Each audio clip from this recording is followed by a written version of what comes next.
তো যে বান্দা আল্লাহকে বেশি ভয় করে, যে ব্যক্তির নাকি ঈমান আছে, নেক আমল আছে, আল্লাহ সুন্দর করে তিনটা জায়গায় বলছেন। এক জায়গায় বলছেন কি দেখেন, ইন্নাল্লাযীনা আমানু ওয়া আমিলুস সালিহাতি লাহুম জান্নাতুন তাজরি মিন তাহতিহাল আনহার যালিকাল ফাওজুল কাবীর।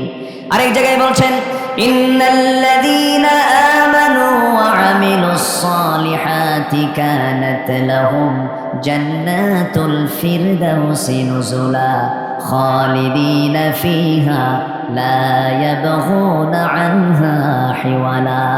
জোরে বলুন আল্লাহু আকবার। ঈমান যারা আনবে, নেক আমল যারা করবে, তাদের জন্য 8টা জান্নাতের 1 নম্বরের জান্নাত আমি জান্নাতুল ফিরদাউস তার জন্য বরাদ্দ করব, স্থায়ীভাবে সেই জান্নাতে সে থাকবে।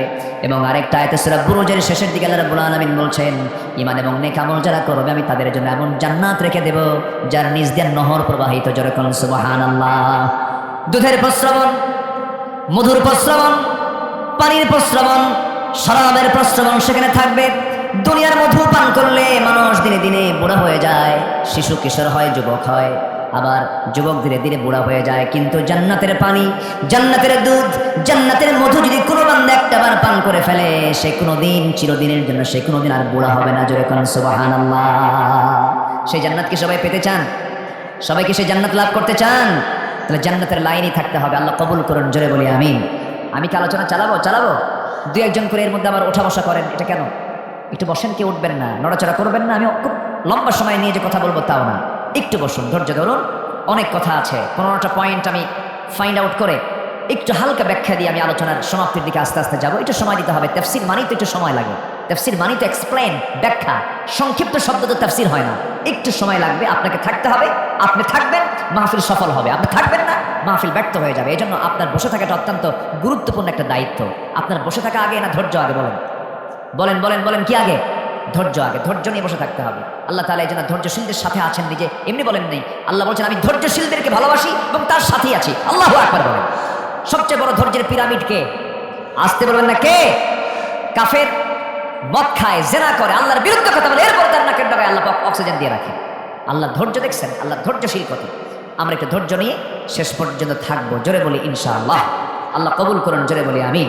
তাহলে আমরা সেই ঈমানটাকে নেক আমল সহ মজবুত করব। জোরে বলি ইনশাআল্লাহ।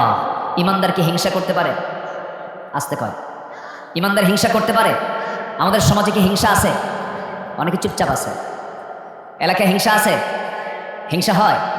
আমাদের মধ্যে হিংসা হয়? দেখেন আওয়াজ এত কমে গেল, মনে হয় ফেরেশতা বসে আছে সব। হিংসা বলেন তো, হিংসা হয় কিনা বলেন? আসে। হিংসা আনা যাবে না। আল্লাহ তাআলা হিংসাকে কত জঘন্য গুনাহ বলেছেন যে আল্লাহ তাআলা দোয়া করতে বলেছেন, ওমিন শাররি হাসিদিন ইযা হাসাদ। হিংসুকের হিংসা থেকে আল্লাহ তোমার কাছে পানাহ চাই, আশ্রয় চাই। হিংসা খুব মারাত্মক, ভয়ঙ্কর। নিজের নফসের জন্য, নফসের ক্যান্সার এটা। আমরা হিংসা করব না। জোরে বলি ইনশাআল্লাহ।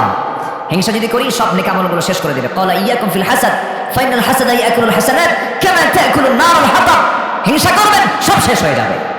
আমি একটা উদাহরণ প্রায় দেই। এক বেচারি বিয়ে করতে যাবে। আগের যুগে মানুষ ঘোড়ার গাড়িতে, ঘোড়ায় চড়ে, গরুর গাড়িতে করে বিয়ে করতে গেছে। এখানে গরুর গাড়িতে বিয়ে করছেন কে? দেখে হাত তোলেন দেখি। গরুর গাড়িতে দেখেন অনেক লোকের হাত উঠছে। দেখেন গরুর গাড়িতে করে বিয়ে করছে। আচ্ছা, হাত নামান। তো ঘোড়ার গাড়িতে, ঘোড়ায় চড়ে বিয়ে করতে যাবে এক যুবক। তো গ্রামের মধ্যে এক মুরব্বীর ঘোড়া আছে, তার কাছে গিয়ে বলছে, চাচা আপনার ঘোড়াটা কি দেওয়া যাবে? কেন? অমুক দিন না আমার বিয়া। কিন্তু চাচার খুব রাগ ছিল এই যুবকের উপরে, রাগ ঝাড়ছে সেদিন। সবাই ঘোড়া দিল, তোরে ঘোড়া দেবো না, যা। যুবকটা মন খারাপ করে বাড়িতে আসছে। রূপক অর্থে বলছি আমি। তো যুবকটা বাড়িতে এসে সবে কদর আসছে সামনে। সবে কদরের দিন মসজিদে গেছে। রাতে মসজিদে গিয়ে নামাজ কালাম পইরা, তাহাজ্জুদ, তারাবি সব নামাজ কালাম শেষে শেষ মোনাজাতে হাত তুলে দোয়া করতেছে, আল্লাহ আজকের এই বরকতময় রাতে আমার জন্য কিচ্ছু চাওয়া নাই, আমি আমার জন্য কিচ্ছু চাই না, তোমার কাছে আমার শুধু একটা চাওয়া, বুড়ার যেন ঘোরানো। বুড়ার যেন কি মরে ঘোরানো। এই দোয়া করে বাড়িতে চলে আসছে। বাড়িতে এসে দেখে মার চোখে পানি। মা তুমি কান্দো কেন? কে বাবা, তোর গরু মরছে। কি মরছে বলেন তো? গরু মরছে। তাহলে দোয়া কবুল হয়েছে কিনা এখন? কিন্তু মালাকুল মউত গেছে ঘোড়ার কাছে না গরুর কাছে? কার গরু? বলেন কার গরু? হিংসা করবেন, নিজে জ্বলবেন। যার জন্য হিংসা করা হচ্ছে তার কিচ্ছু হবে না। হিংসুক হিংসার যন্ত্রণায় মরে। যার জন্য হিংসা করা হয়েছে আল্লাহ তাআলা তাকে টেনে উপরের দিকে তুলে নেন। আল্লাহু আকবার। আমরা হিংসা করবো না। জোরে বলি ইনশাআল্লাহ।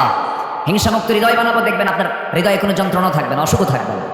জমি কিনে একজন, আরেকজন ঘুম হয় না, খেলে মাথা তাবড়ায় আর হাই রে হলোটা কি? আছে না?